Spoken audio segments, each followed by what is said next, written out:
17,000 pesos sa halip na 1,700 pesos ang naibayad ng isang pamilya sa kanilang bill sa kuryente nitong Hulyo. Dahil nahirapan umano sa pagpa-refund ito, nagpasaklolo sila sa inyong Kapuso Action Man.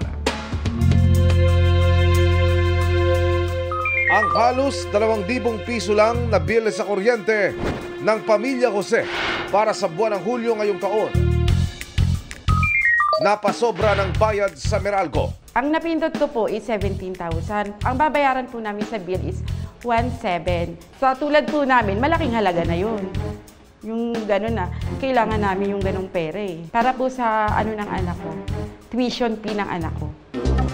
Nakiusap daw sila sa Meralco na i-refund ang sobrang naibayad pero ang sinasabi po ng Meralco, hindi daw po sila magre-refund kung sumobra man po yung bayad namin. Ang gagawin lang po nila is ikakalta sa monthly bill namin. So ilang buwan po yung bubunuin namin. Dumulog ang inyong Kapuso Action Man sa Meralco.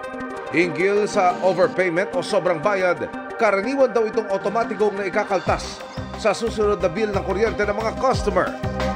Pero sa pagkakataon namang gustong magpa-refund ng nagbayad, may kakulan itong proseso. Gaya ng nangyari sa pamilya Jose.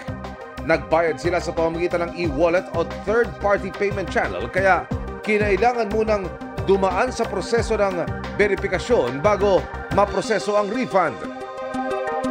Nagpaalala rin ng Meralco sa mga customer na tiyaking tama ang mga detalyeng ibibigay tuwing magbabayad para iwas sa berya. Sa tulong ng inyong Kapuso Action Man, naibalik na ng Meralco sa pamilya Jose ang sobra nilang naibayad. Lubos po ako nagpapasalamat sa inyo at sa wakas po na-actionan na po ang aking reklamo sa Meralco. Nakuha ko na po ang aking cheque, ang aking refundable. Mission accomplished tayo, mga kapuso. Para sa inyong mga sumbong, ipadala nyo lamang sa Kapuso Action Man Facebook page. Dahil sa naman reklamo, pang-abuso o katiwalian, tiyak may katapat na aksyon sa inyong Kapuso Action Man. Literal na sakit sa ulo ang marumi at mabahong tubig na umaapaw mula sa isang manhole sa Tondo, Maynila. Delikado rin sa mga motorista kaya hinanapan ng solusyon ng inyong Kapuso Action Man.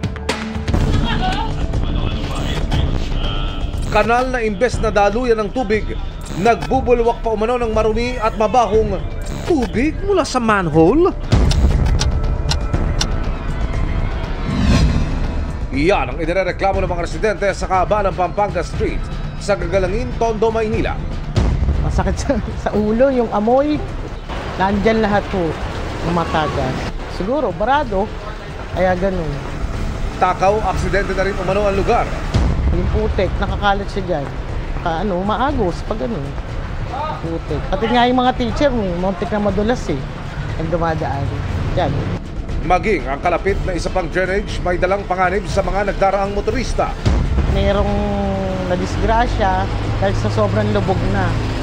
Yung nila, yung bakal na bilog, lumubog na siya. Bali, tinakpan na lang namin sila ng sako. Dumulog ang inyong Kapuso Action Man sa Maynilad. Kinumpirma nilang bahagi ng kanilang Interceptor Box System Project ang mga inireklamong manhole na nagawa noong 2022.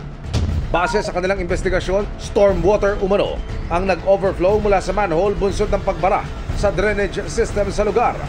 Para masolusyonan ng sumbong, agad nag-deploy ng declogging team ang Maynilad para matiyak na maayos na dumadaloy ang wastewater sa interceptor box system at sa sewer lines.